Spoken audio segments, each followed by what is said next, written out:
Okay, first off, don't ask why I'm wearing a hoodie. No, it's the heating's broken and it's quite cold. So yeah, and I have this with me to keep me warm. So yeah.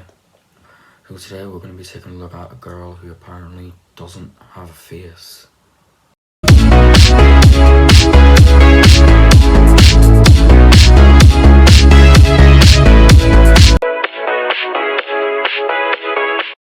Hi, what's going on, lads? Welcome back to the Lil McGweezy channel. I am your host, Lil McGweezy. I just want to get into the video today because, like I said, the heating's broke and I just want to keep myself warm. And I just want to wrap myself up in bed. So that sounds weird. So yeah, we're going to take a look at a girl who apparently doesn't have a face. It's one of those animated channels again. We took a look at it last year, we're going to do it again this year. Subscribe if you're new. Like the video if you want to, I don't know. Let's just get into the video. So yeah, these animated channels, we've taken a look at this before where it was basically some dude that apparently ate his arm or something. So yeah, we're gonna do it again. I'm probably gonna title this down like Girl with No Face Tells Her Story or something. I mean, like if she's telling the story then she can speak. So I mean, smart ways to make a good title and thumbnail. Hi, my name is Ruby, but maybe it's not even mine anymore. What does that even mean? What difference does it make what they call what is left of me? I lost my present, future, and past all at once in the blink of an eye. At least, that's what I thought. I hope this isn't one of those emotional stories because I'm not gonna lie, I don't care. I lived a fairy tale life, and my mum tried to raise me to become a princess one day. I had everything. Popularity, charm, and a bad temper. A proven formula for success. Even though I was difficult, I was beautiful at the same time, and it seemed to be without a doubt that I had a successful being popular at school career as doesn't a make model you ahead of successful. me. But one evening, everything changed. On the eve of my graduation, my boyfriend Chris picked me up from the house in his brand new Porsche. Chris was driving us down a road that was as straight as an arrow. At the same time, a drunk electrician, Harry, was driving like a maniac at 100 miles an hour with his so as far as I know, you have a face.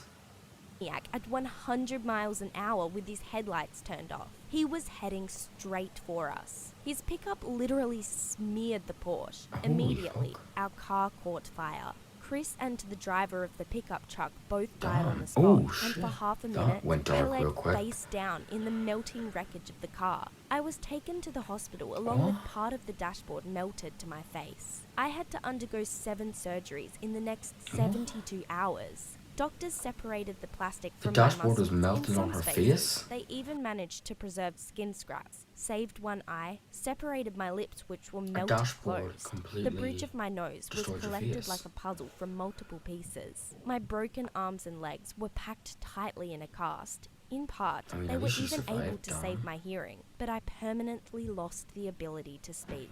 When I finally woke up 3 days after the accident, all I could feel was pain everywhere. I was given so many painkillers that I don't even know how are you given painkillers if you... whatever. What I was doing here and who all these people were crying at my bed. I will never forget the moment when I looked into a mirror for the first time since the accident. It happened on the 4th month of my stay at the hospital when the nurse removed the bandages from my head. I swear I saw 2 extra wrinkles appear in my mother's youthful face. The mirror was round and the reflection of my face looked like a burnt pancake with holes for the eyes, mouth and nostrils. During my entire stay in the hospital, no one spoke a word about my injuries. Everyone comforted me, saying everything will be fine, or... What do you expect them to say? You look like a fucking pancake or something. Fact was me, yelling and waving my arms. I kicked everyone out of the ward. I needed to scream, break something to take out my anger and pain. Pounding a glass vase with the mirror, I imagined breaking the face of the person who stole my life and shattered it to pieces. The fairy tale was over. The princess had become a monster, and this time, it was forever. Probably at that moment, all that the world knew of the old Ruby had disappeared. When they released me from the hospital, I became a ghost of our country mansion. I did not want to accept any of the realities of my new life or to see anyone from the outside world. Neither did I want to be seen by anyone. All I could do was just wish to stay that same old Ruby, whose face I now had a hard time remembering sometimes. Okay, I know this has nothing to do with the video, but I just want to point this out. You see she's on Instagram, right? Why is she using the browser? I know this has nothing to do with the video, but why is she using it on the browser? Posting old photos and talking about my fascinating life along with them. One time, my That wouldn't parents make made you an get over appointment it. with a It would just make you miss your psychotherapist, a life. specialist just for mutilated people like me. Dr. Sally was his name. Yeah, another narrow-minded old man, I thought, hearing his name. However, I agreed to meet him, but under one condition. Our meeting must be held in the dark. He asked questions, and I answered them. Yes, silence. No, clap. The first 10 questions were typical life-affirming slogans, as if I read them from a piece of paper. After each of them, I clapped and thought, why did I agree to this? However, the next question was straight to the point. Dr. Sally asked, Ruby, do you think your life is over? I wanted to clap, but I couldn't. Then he asked, do you think that there is... This got deep real quick, I'm gonna be honest. I thought it was gonna be some stupid story or something. But this got real deep. your previous life? Are you sure that no one can ever understand your pain?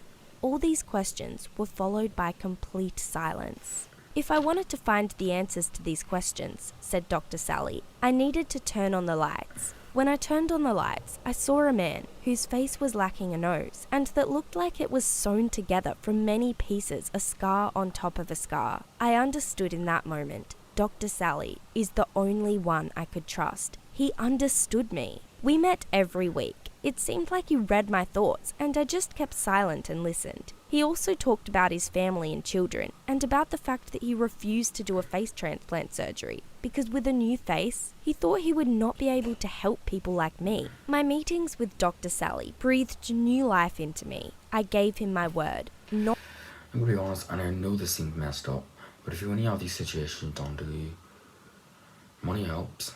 This will be my first step towards a new life. Who knows what kind of person I will become with my new face? The same person? However, it isn't really that important. After all, having lost my old face helped me to find my true self. Please share this story with your friends. Well, that was something. But like, I'm gonna be honest, if people don't see you as like you, then you should basically just cut them out of your life. That's the advice I'm gonna give you.